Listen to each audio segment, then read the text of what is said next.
Сәлеметсіңдер ме балалар? Бүгін әдебиеттік оқу 60-шы сабақ. Бүгінгі тақырып судың пайдасы мен зияны. Бүгінгі сабақта өлеңді түсініп мәнерлеп оқисың. Өз ойыңды суреттерді пайдаланып түсіндіресің. Бірінші тапсырма біліп ал. Су адам денсаулығына өте пайдалы. Ұйқыдан оянғанда су ішу керек. Суды отырып ішеді. Ғалымдар тұрып су ішудің адамға өте зиянды екенін анықтады. Есіңе сақта. Бейімбет Майлин 1894 жыл мен 1938 жыл аралығында өмір сүрген. Ол көрнекті жазушы, Қостанай облысында туған.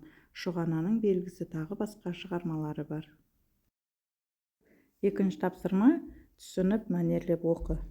Жаңбыр, бұлт ыдырап желтініп, майда жаңбыр бүркіп тұр, ойпаң жерлер кенеліп, шалшық суды іркіп тұр, ой мен қырдың шалғыны, жатқан малды жасырсын, табиғаттың көгіне таң қалып жан басырсын. Бейімбет Майлин. Келесі үшінші тапсырма өлеңге сүйеніп жаңбырдың пайдасы туралы айт. Жаңбыр жауған кезде ойпаң жерлерге су жиналып жер ылғалданады. Соның арқасында шалғын шөптер көгеріп өседі. Жаңбыр малға жайлы жағдай жасайды.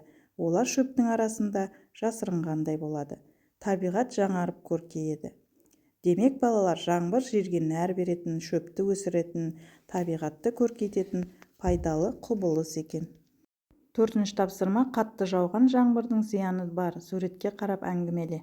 Суретте қатты жаңбыр жауып тұр. Жаңбырдан кейін жерге көп су жиналып, жол лай болып кеткен. Балалар судан өтуге қиналып бара жатыр.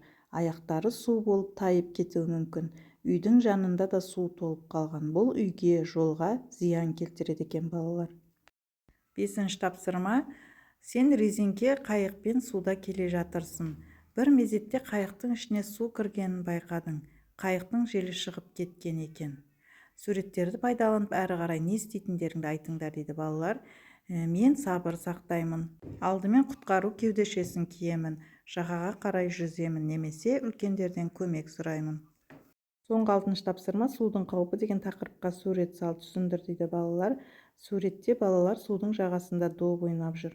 Балаларға суға құлап кететін жерлерде ойын ойнауға болмайды екен, өйткені ол жер қауіпті аймақ. Балалар абайсызда суға түсіп кетуі мүмкін. Балалар, бүгінгі сабақ аяқталды. Келесі сабақта кездескенше сау болыңдар. Каналға тіркеліп лайк басуды ұмытпаңдар.